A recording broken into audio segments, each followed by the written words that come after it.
నా ప్రేమ నీకోసమే 79th chapter. Daksha office నుంచి డైరెక్ట్గా ఇందు వాళ్ళ ఇంటికి వస్తాడు.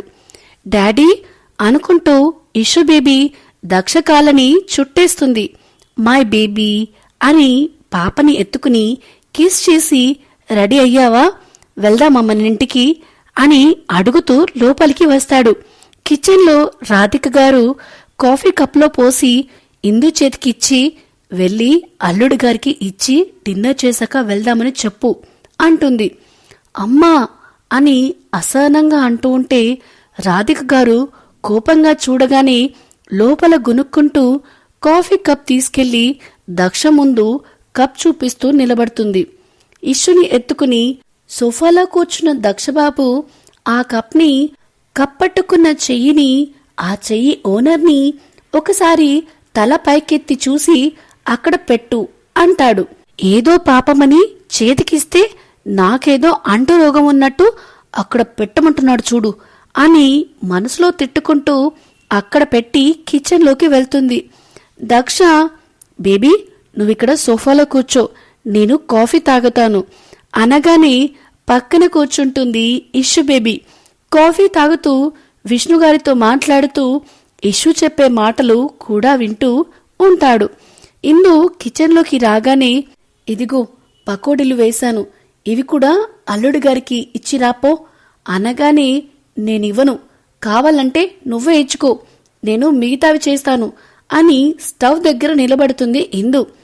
దీనితో ఆ బాబు ఎలా వేగుతాడో ఏంటో అనుకుంటూ తనే స్నాక్స్ ప్లేట్ పట్టుకుని వెళ్తుంది. ఇందు చూస్తూనే ఉంటుంది వాళ్ళని. పాప చేతిలో లేకపోవడంతో రాధిక గారు ప్లేట్ అందించగానే డైరెక్ట్గా తీసుకుంటాడు దక్షబాబు.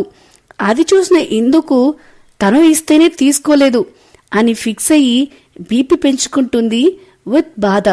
అదెందుకో తనకే అర్థం కావట్లేదు. కాఫీ స్నాక్స్ అయిపోయాక మనం స్టార్ట్ అవుదాం బేబీ, మమ్మని తీసుకురాపో అని ఇష్యుని పంపిస్తాడు. అప్పటికే ఇందు బెడ్రూంలోకి వెళ్లి కూర్చొని దక్షిని తిట్టుకుంటూ ఉంటుంది. ఇష్యు వెళ్ళి, మమ్మా డాడీ రమ్మంటున్నాడు, మన ఇంటికి తీసుకెళ్తాడంట అని చెప్తుంటే, నేను రాను, ఇంకో 2 రోజులు ఇక్కడే ఉంటాను అంటుంది ఉక్రోషంగా. ఇష్యు బయటికి వెళ్లి దక్షబాబుకి ఇందు చెప్పింది ఉన్నది ఉన్నట్టు చెప్తుంది ముద్దుగా. అవునా, సరే మరి మనం వెళ్దామా అని అంటే, మరి మమ్మ అని అంటుంది ఇష్యు బేబీ. మమ్మ 2 days తర్వాత వస్తాను అంది కదా, మనము ఇప్పుడు వెళ్దాం, అక్కడ నాని తాతయ్య మన కోసం చూస్తున్నారు కదా అని అనగానే సరే అంటుంది ఇష్యు బేబీ. విష్ణుగారు రాధిక గారు ఇందు గురించి కంగారు పడుతుంటే, నేను వెళ్ళొస్తాను, మీ అమ్మాయికి రావాలి అనిపించినప్పుడు తీసుకొచ్చి మా ఇంట్లో దించండి అని కనీసం ఇందుతో మాట్లాడకుండా వెళ్ళిపోతాడు కూతుర్ని తీసుకుని.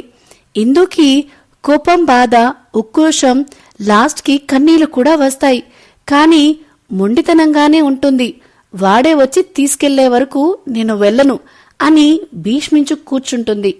విష్ణుగారు రాధిక గారు ఇందు దగ్గరికి వెళ్లి, ఏంటే ఇందు, ఎందుకు ఇలా చేస్తున్నావు, అల్లుడు గారితో వెళ్లకుండా ఎందుకు ఇక్కడ ఉండిపోయావు అని, ఇక్కడ మళ్ళీ ఈ బంధం దూరం చేసుకుంటుందేమో అన్న భయంతో అడుగుతారు రాధిక గారు. ఏంటమ్మా, నేనిక్కడ ఒక 2 రోజులు ఉంటే ఏమైంది నీకు అని అంటుంది కోపంగా. 3 సంవత్సరాల నుండి ఉంటున్నావు, సరిపోదా అని ఈసారి రాధిక గారు కూడా కోప్పడేసరికి ఇందుకి ఏడుపు ముంచుకొస్తుంది. రాధిక, ఏం మాట్లాడుతున్నావు, ముందు నువ్వు బయటికి వెళ్ళు అని రాధిక గారిని కసురుకుంటారు విష్ణుగారు. హా, మీరు కూడా నన్నే అనండి, చేతికి దొరికిన బంగారాన్ని విసిరి కొట్టాలని చూస్తుంది మీ కూతురు, మీరైనా అర్థమయ్యేలా చెప్పండి అని అక్కడి నుంచి వెళ్లిపోతారు రాధిక గారు. రాధిక గారు వెళ్ళాక ఏడుస్తున్న ఇందు పక్కన కూర్చొని కన్నీళ్లు తుడిచి, మీ అమ్మకు నీ మీద ఉన్నది కోపం కాదు తల్లి, భయం అని మృదువుగా చెప్తారు. నాన్న అని విష్ణుగారి ఒడిలో తలపెట్టుకుని పడుకుంటుంది ఇందు. నీకు నచ్చినన్ని రోజులు ఇక్కడే ఉండు, నువ్వు మాకేం భారం కాదు తల్లి, కాని నువ్విక్కడ ఉండడం మాకు వచ్చిన నష్టం ఏం లేదు. ఎందుకంటే మేము చుట్టుపక్కల వాళ్ళ మాటలు పట్టించుకోవడం ఎప్పుడూ మానేశాం. మరి మీ అత్తగారు వాళ్ళు ఎలా ఆలోచిస్తారో అనగానే దెబ్బకి ఇందు పాపకి వాళ్ళ అత్తగారు గుర్తొచ్చి గుండెల్లో దడ స్టార్ట్ అవుతుంది. లేచి కూర్చొని నాన్న అంటూ బిగ్గమొహం వేసుకుని చూస్తుంది.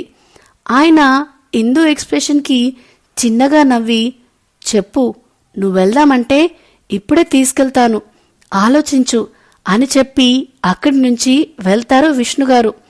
నో, నేను నా అంతట నేను వెళ్తే వాడు నన్నింకా చిన్న చూపు చూస్తాడు అనుకుని ఇప్పుడేం చేయాలా అని ఆలోచనలో పడి ఒక ఐడియా వేసి కన్నింగా నవ్వుకుని, మిస్టర్, నువ్వే నన్ను వచ్చి తీసుకెళ్లేలా చేయకపోతే నా పేరు ఇందుమతే కాదు అని అనుకుంటూ వాళ్ళ అత్తగారికి ఫోన్ కలుపుతుంది.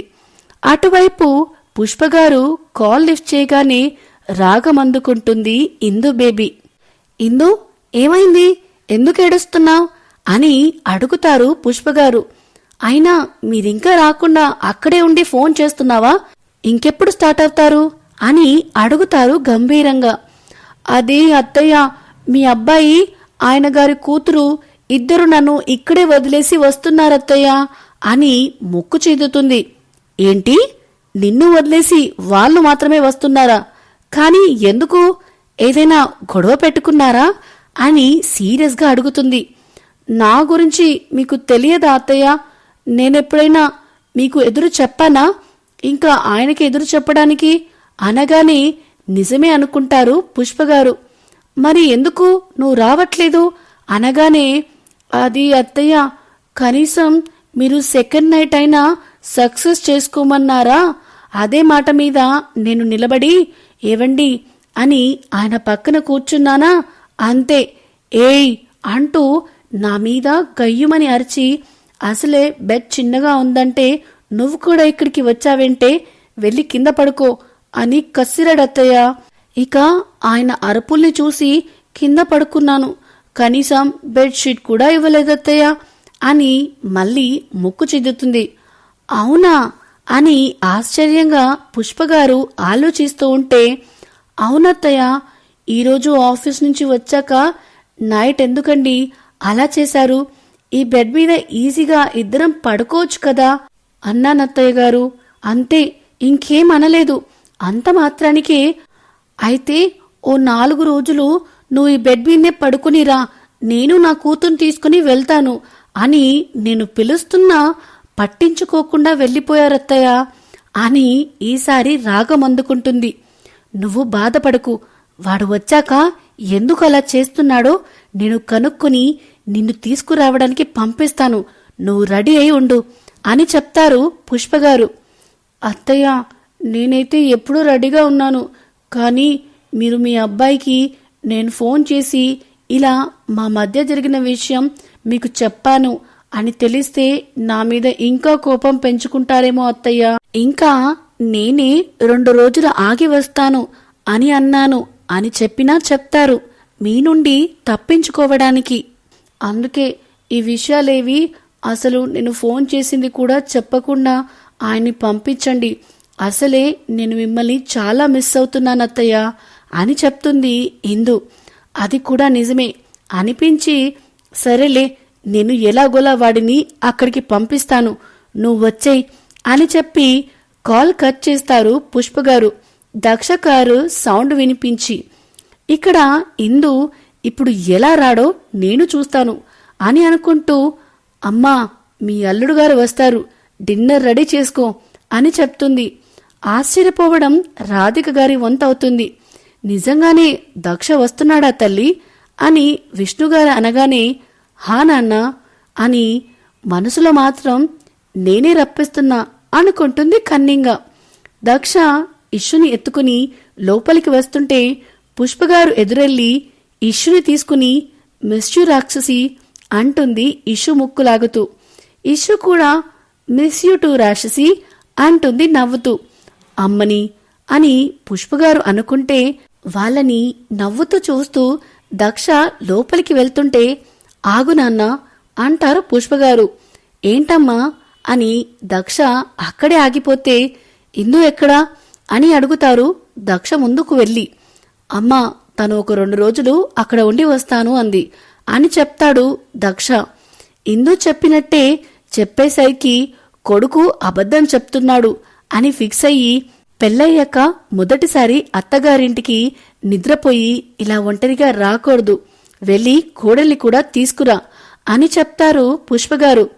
అది అమ్మా, తను వాళ్ళ అమ్మ వాళ్ళతో 2 రోజులు ఉండాలి అని కోరుకుంటుంది అని అంటుంటే, నువ్వు నాకు ఇంకేం చెప్పొద్దు దక్ష, వస్తే కోడల్ని తీసుకుని రా, లేకపోతే 2 రోజులు నువ్వు కూడా అక్కడే ఉండి కోడలి బెంగ తీరిపోయాక తనని వెంట పెట్టుకుని రా, నా మనవరాలైతే నాతోనే ఉంటుంది అని అంటారు పుష్పగారు.